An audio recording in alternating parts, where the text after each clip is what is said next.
মহিলাদের জন্য সব মাসের প্রথম 5 দিনের মধ্যে অ্যাকাউন্টে ৩,০০০ টাকা ঢুকবে। এই প্রকল্পটার নাম অন্নপূর্ণা ভাণ্ডার রাখা হয়নি, তার একটা কারণ আছে। মহিলাদের জন্য সরকারি চাকরিতে ৩৩% সংরক্ষণ, দুর্গা সুরক্ষা বাহিনী, সরকারি পরিবহনে মহিলাদের ফ্রি রাইড এবং একই সঙ্গে সিঙ্গুরে অব্যবহৃত জমিতে শিল্প, বিশেষ ফোকাস দেওয়া হয়েছে উত্তরবঙ্গকে। সেখানে আইআইটি, আইআইএম এবং একই সঙ্গে একটা ক্যান্সার হসপিটাল এবং উত্তরবঙ্গের মানুষের দীর্ঘদিনের চাহিদা এইমস। এটা আমি বলতে পারি সারা বাংলা ঘুরে, কে বুঝছেন না আমি জানি না, পরিবর্তনের একটা তিরতির করে হাওয়া বইছে। সেটা হয়তো শাসক বুঝতে পারছে না, তারা নানা রকম অঙ্ক টসছে। আমার দৃঢ় বিশ্বাস এবার সমস্ত হিসেব নিকেশ ওলট পালট হয়ে যাবে। সুষ্ঠু, নিরপেক্ষ, অবাধ, উৎসবের মেজাজে নির্বাচন করানোর দায়িত্ব হচ্ছে কমিশনের। কমিশন যদি তাদের এই সাংবিধানিক দায়িত্ব পালন করে, বাংলাতে অনেক বোদ্ধার হিসেব নিকেশ বদলে যাবে। সরকারি চাকরিতে 33% সংরক্ষণ মহিলাদের জন্য, অন্তঃসত্ত্বা মাতৃশক্তির জন্য এককালীন 21,000 টাকা, অবিবাহিত মহিলা যারা মেয়েরা যারা স্নাতক স্তরে পড়াশোনা করবেন তাদের জন্য এককালীন 50,000 টাকা। এগুলো অত্যন্ত ইতিবাচক পদক্ষেপ। ইস্তাহার আর সংকল্প দুটোর মধ্যে পার্থক্য আছে। হ্যাঁ, সংকল্প মানে আমি দায়বদ্ধ রইলাম, আমি প্রতিশ্রুতিবদ্ধ রইলাম। ইস্তাহার বিভিন্ন রাজনৈতিক দল ভোটের আগে প্রকাশ করে। কজন মানুষ সেই ইস্তাহার সেই রাজনৈতিক দল ক্ষমতায় এসে পূরণ করেছে বলতে পারবে? কেউ পড়েও না। ইস্তাহার আর সংকল্পপত্রের মধ্যে অনেক রকম ফারাক আছে। সংকল্প মানে সংকল্প যে আমি আসলে এটা করব। আয়ুষ্মান ভারত নিয়ে অনেক রকম নেগেটিভ ক্যাম্পেইন করছে তৃণমূল। হ্যাঁ, সেই নেগেটিভ ক্যাম্পেইনগুলোর আমার মনে হয় কোনো যৌক্তিকতা নেই। বহু মানুষ এখানে অনলাইনে অ্যাপ্লাই করে আয়ুষ্মান ভারত পেয়েছেন, তাদের স্কুটার আছে, বাড়ি আছে, টিভি আছে, সবই আছে। আমি নিজে জানি পেয়েছেন আয়ুষ্মান ভারত। তো এগুলো হওয়া উচিত। স্বাস্থ্যসাথীকে আমি ছোট করছি না, কিন্তু পশ্চিমবঙ্গের বাইরে স্বাস্থ্যসাথীর কোনো গ্রহণযোগ্যতা নেই। কিন্তু আয়ুষ্মান ভারত, আপনি সব জায়গাতে আয়ুষ্মান ভারত কার্ড থাকলে চিকিৎসার সুযোগটা পাবেন 5 লক্ষ টাকা পর্যন্ত বিনামূল্যে। ভিন্ন দেওয়ানি বিধি হলে ভারতবর্ষের নাগরিক সবাইকে এক নিয়ম মানতে হবে, uniform civil code. Abhishek Bandyopadhyay তো উল্টে আবার পাল্টা অভিযোগ করে বলেছেন যে কটি নাম বাদ গিয়েছে, মানে যত নাম বাদ গিয়েছে তার মধ্যে 63%ই নাকি হিন্দুদের নাম। হারের ভয় কি দুজনেই পাচ্ছেন? এগুলো তো একদম ফ্রাস্ট্রেশনের বহিঃপ্রকাশ, হতাশার বহিঃপ্রকাশ। খেলা কি হাত থেকে বেরিয়ে গেছে? প্রথম কথা, 11ই এপ্রিল প্রধানমন্ত্রী নরেন্দ্র মোদী তিনটে জনসভা করেছেন। প্রথম যে জনসভাটা করেছিলেন সেই জনসভায় তিনি অর্থহীন ভাষায় জানিয়ে দিয়েছেন যে তৃণমূল অপপ্রচার করছে, যা যা সামাজিক কর্মসূচি চালু আছে সেই কর্মসূচির কোনো পরিবর্তন হবে না, সেগুলোতে বরাদ্দ বাড়বে। মহিলাদের জন্য সব মাসের প্রথম 5 দিনের মধ্যে অ্যাকাউন্টে ৩,০০০ টাকা ঢুকবে। এই প্রকল্পটার নাম অন্নপূর্ণা ভাণ্ডার রাখা হয়নি, তার একটা কারণ আছে। যেই অন্নপূর্ণা ভাণ্ডার নাম রাখা হবে, তখন সঙ্গে সঙ্গে তৃণমূল প্রচার শুরু করে দেবে যে লক্ষ্মীর ভাণ্ডার বন্ধ হয়ে গেল। মোদিজি বলেছেন বা সংকল্পপত্রে বলা হয়েছে যে মাতৃশক্তির অ্যাকাউন্টে ৩,০০০ টাকা করে ঢুকবে, কোনো প্রকল্পের নাম বলা হয়নি। হতে পারে লক্ষ্মীর ভাণ্ডারই থাকবে, বরাদ্দটা বেড়ে যাবে। মহিলাদের জন্য সরকারি চাকরিতে 33% সংরক্ষণ, দুর্গা সুরক্ষা বাহিনী, সরকারি পরিবহনে মহিলাদের ফ্রি রাইড এবং একই সঙ্গে সিঙ্গুরে অব্যবহৃত জমিতে শিল্প, বিশেষ ফোকাস দেওয়া হয়েছে উত্তরবঙ্গকে। সেখানে আইআইটি, আইআইএম এবং একই সঙ্গে একটা ক্যান্সার হসপিটাল এবং উত্তরবঙ্গের মানুষের দীর্ঘদিনের চাহিদা এইমস এবং অর্গ্যানিক টি, চায়ের রিসার্চ কেন্দ্র, দার্জিলিং চাই, দার্জিলিং চার বদলে অন্য চা রপ্তানি করা হয়, জিআই ট্যাগ দেওয়া হবে। খুবই সদর্থক এটা সংকল্পপত্র বলে আমার মনে হয়েছে। এবং এটা আমি বলতে পারি সারা বাংলা ঘুরে, কে বুঝছেন না আমি জানি না, পরিবর্তনের একটা তিরতির করে হাওয়া বইছে। সেটা হয়তো শাসক বুঝতে পারছে না, তারা নানা রকম অঙ্ক টসছে। আমার ঠিক 2011-র কথা মনে পড়ে যাচ্ছে। সেবার নির্বাচনের আগে বামপন্থীরা একটা ব্রিগেড সমাবেশ করেছিল, এত লোক হয়েছিল, প্রায় ধর্মতলার কেসি দাস পর্যন্ত লোক চলে গেছিল, ভিক্টোরিয়া হাউস পর্যন্ত। বামেরা বলেছিলেন যে সিঙ্গুর নন্দীগ্রাম অতীত, অষ্টম বামফ্রন্ট সরকার হওয়া সময়ের অপেক্ষা মাত্র। কিন্তু আমরা কি দেখলাম? বামেদের বক্তব্য ছিল 235 পেয়েছিলাম, ঠিক আছে, 35 বছর 34 বছরের প্রতিষ্ঠান বিরোধিতা ধাক্কা তো আমাদের উপরেও পড়বে, 70-75টা আসন কমে যাবে, সরকারটা হবে 165-70 পাবো। কি দেখলাম? 61টি থেমে গেল বামেরা।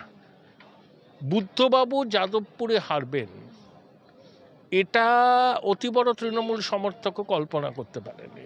বর্ধমানে নিরুপম সেন হারলেন, শিলিগুড়ি থেকে অশোক ভট্টাচার্য হারলেন, রায়দিঘি থেকে কান্তি গাঙ্গুলি হারলেন। সিপিএম বুঝতে পারেনি যে পরিবর্তনের ঝড় বইছে।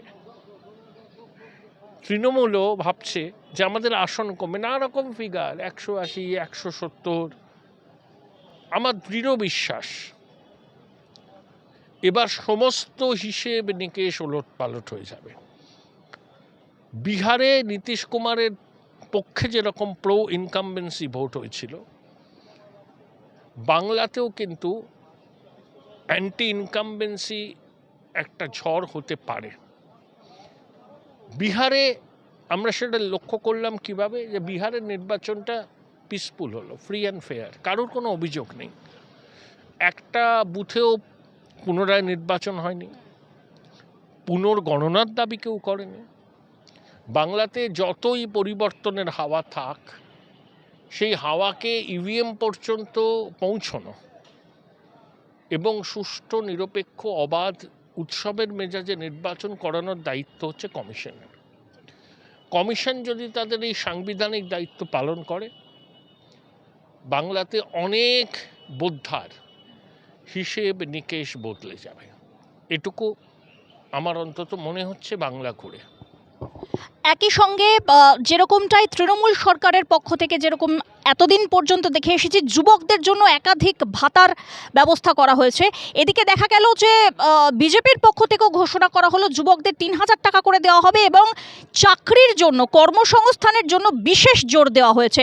অবশ্য তৃণমূলের পক্ষ থেকে এই গোটা ঘটনাকেই অলীক কল্পনা বলা হয়েছে বাস্তবসম্মত একদম হবে না। কিন্তু এটা কি আপনার কোথাও না কোথাও মনে হয় যে সংকল্পপত্রে এই ঘোষণা, এটা কি বিজেপির মাস্টার স্ট্রোক হলো অন্তত যুব সমাজের জন্য? ওরা বলেছে বিজেপি যে 3,000 টাকা করে মাসিক দেওয়া হবে যতক্ষণ না চাকরি পাচ্ছে। আমাদের একটা জিনিস বুঝতে হবে, চাকরি আর কর্মসংস্থান দুটোর মধ্যে কিন্তু পার্থক্য আছে। চাকরির সুযোগ থেকে কর্মসংস্থানের সুযোগ তৈরি করতে হবে। এই যে তোমরা এই যে ডিজিটাল মাধ্যম, এই ডিজিটাল মাধ্যম কি আগে ছিল না? কন্টেন্ট ক্রিয়েশন এখন একটা বড় পেশা। কয়েক লক্ষ মানুষ এই কন্টেন্ট ক্রিয়েশন করে খুব ভালোভাবে জীবন ধারণ করছেন। তাহলে এটা কর্মসংস্থান। সবাই তো সেলফ এমপ্লয়েড, নিজেরা উদ্যোগ নিচ্ছেন, সঙ্গে জুড়ে নিচ্ছেন 5-6 জনকে, ক্লাস্টার তৈরি হচ্ছে। এটাই হচ্ছে কর্মসংস্থান। তাহলে সরকারি চাকরি আপনি কত দিতে পারবেন? সীমা আছে তো। হ্যাঁ, তাহলে সরকারি চাকরি দিয়ে বেকারত্ব সমস্যা দূর করা যাবে না। বেকারত্বের সমস্যা তখনই দূর করা যাবে, উদ্যোগ তৈরি করতে হবে, কর্মসংস্থান তৈরি করতে হবে। বিজেপি কিন্তু চাকরির কথা বলেনি, বলেছে কর্মসংস্থান। হ্যাঁ, সরকারি শূন্য পদে নিয়োগ হবে, যাদের বয়স পেরিয়ে গেছে সরকারি চাকরিতে প্রবেশ করার, তারা 5 বছরের রিল্যাক্সেশন পাবেন, এজ রিল্যাক্সেশন। এবং একই সঙ্গে শূন্য পদ পূরণ করা হবে, কেন্দ্রীয় হারে সরকারি কর্মচারীরা ডিএ পাবেন, এবং সপ্তম বেতন কমিশনও লাগু হবে। এর মধ্যে মৌলিক ফারাক আছে। বিজেপির সংকল্পপত্রে কর্মসংস্থানের কথা বলা হয়েছে, তাহলে কর্মসংস্থান তৈরি করতে গেলে দরকার সহায়ক পরিস্থিতি, যাতে বিনিয়োগ আসবে।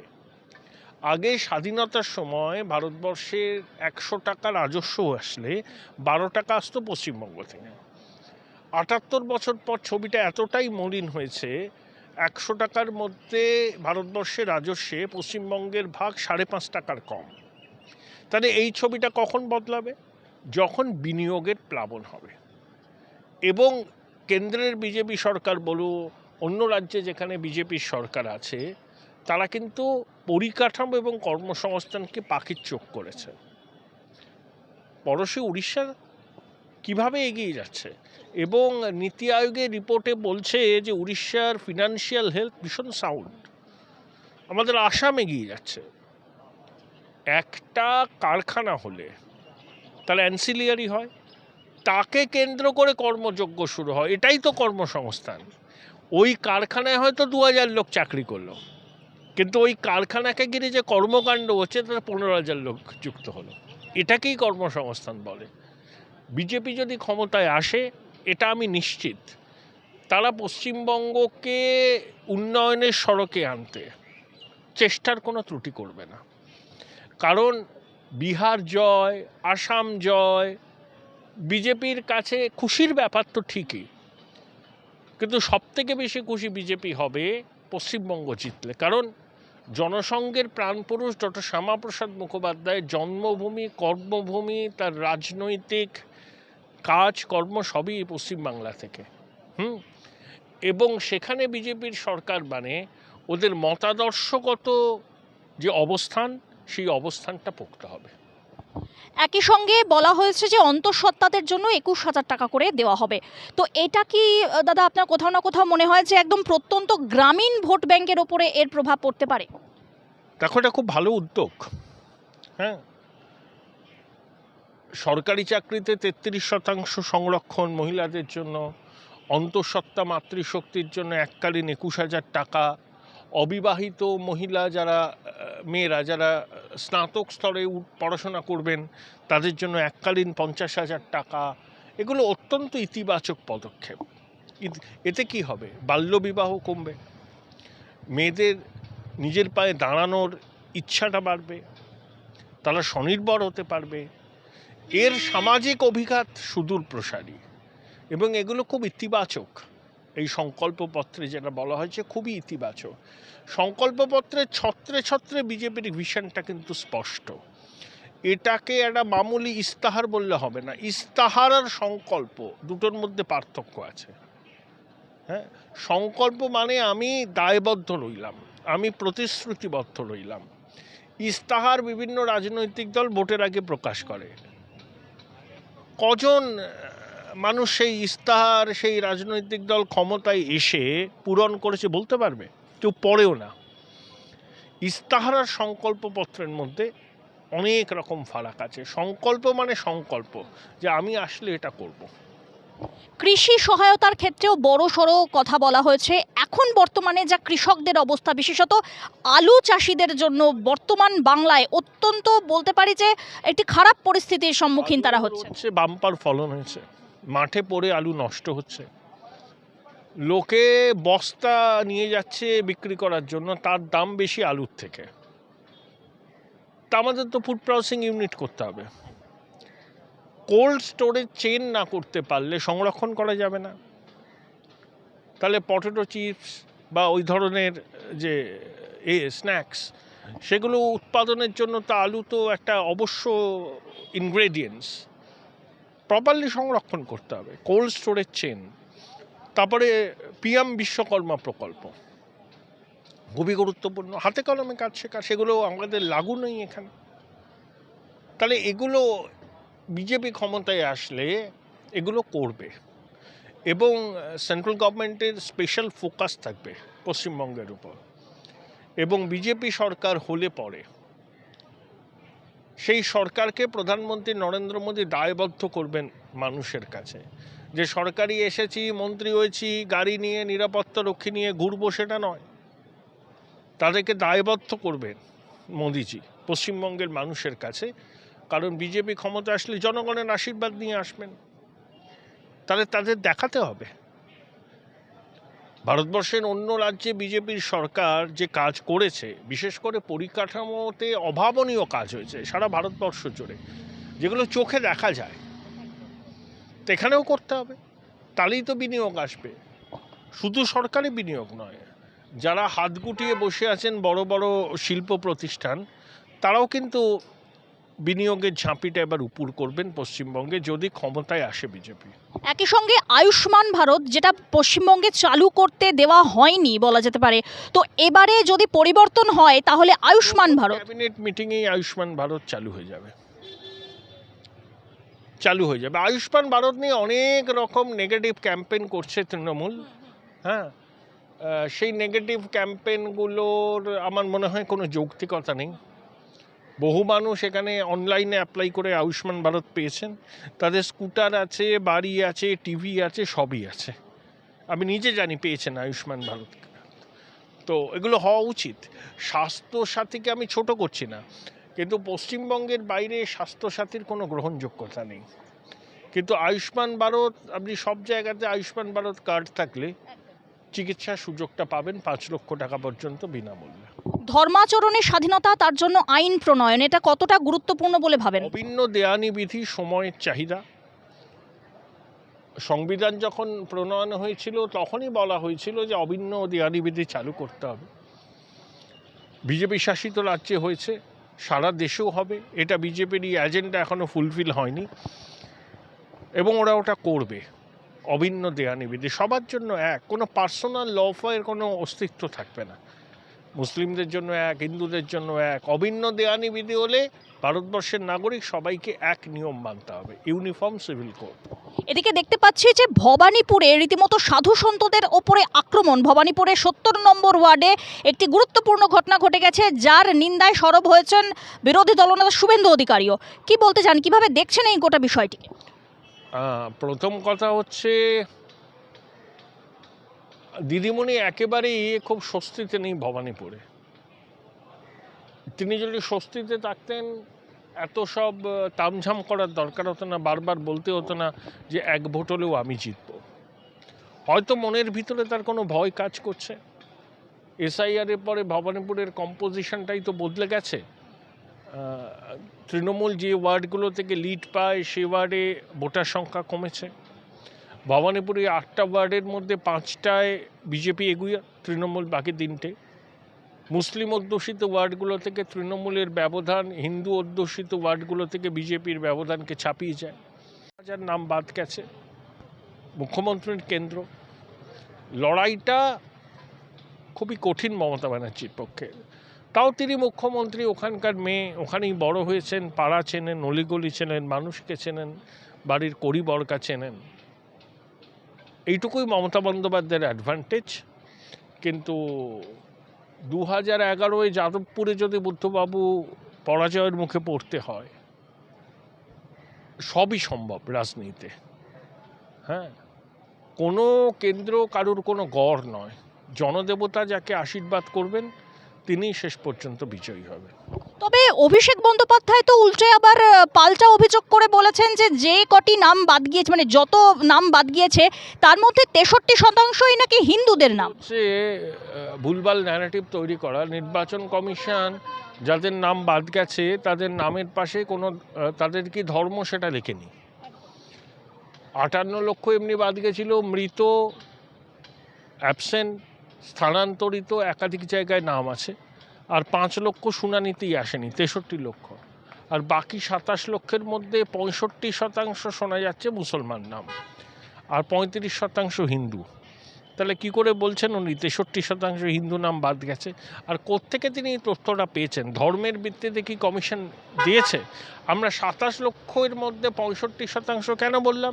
যে মুর্শিদাবাদ, মালদাতে প্রচুর বাদ গেছে, ওরা মুসলিম অধ্যুষিত জায়গা, সেখান থেকে একটা কনক্লুশন এসছে। আর ওই 63 লক্ষের মধ্যে তো মৃত আছে, এখানে নাম আছে, বিহারে নাম আছে, বিহারে নাম রেখেছে, এখানে নাম। কেটেছে, কেউ আসেইনি নির্বাচন কমিশনে ফর্ম দেওয়ার পর ফিল আপই করেনি। সেখানে হিন্দু মুসলমান ওসবের কি আছে? মৃত হিন্দু হোক মৃত মুসলমান হোক, তাতে তো কেউ সে যায় না। মোদ্দা কথা, ওই 63 লক্ষের মধ্যে ওইভাবে ধর্মের ভিত্তিতে ক্লাসিফাই করা একদমই সম্ভব না। এরা ইচ্ছা করে ন্যারেটিভটা আইপ্যাক তৈরি করেছে মানুষকে ভুল বোঝাবার জন্য। সঙ্গে সঙ্গে দেখতে পাচ্ছি অভিষেক বন্দ্যোপাধ্যায় হুঁশিয়ারির সুরে সরাসরি বলেছেন যে শেখ হাসিনার কিরকম পরিণতি হলো তো সেটা দেখছেন। তো এই বিষয়ে তার এই হুঁশিয়ারি বাক্যকে কিভাবে দেখবেন? না, অভিষেক বন্দ্যোপাধ্যায় বয়স তো অল্প, পিসিমণির আলোয় আলোকিত নিরাপত্তারক্ষী নিয়ে ঘুরতে অভ্যস্ত, ধরাকে সরাজ্ঞান করেন। বিদেশ নীতি, পররাষ্ট্রনীতি, অর্থনীতি এইসব নিয়ে যত কম কালীঘাটের ব্যানার্জি পরিবারের লোকজন কথা বলবেন তত মানুষের মঙ্গল। শেখ হাসিনা কেন ভারতে আছেন, এই প্রশ্ন অভিষেক তুলতেই পারেন। নাবালক হলে বা নাদান হলে অনেকেই এই ধরনের প্রশ্ন তোলেন।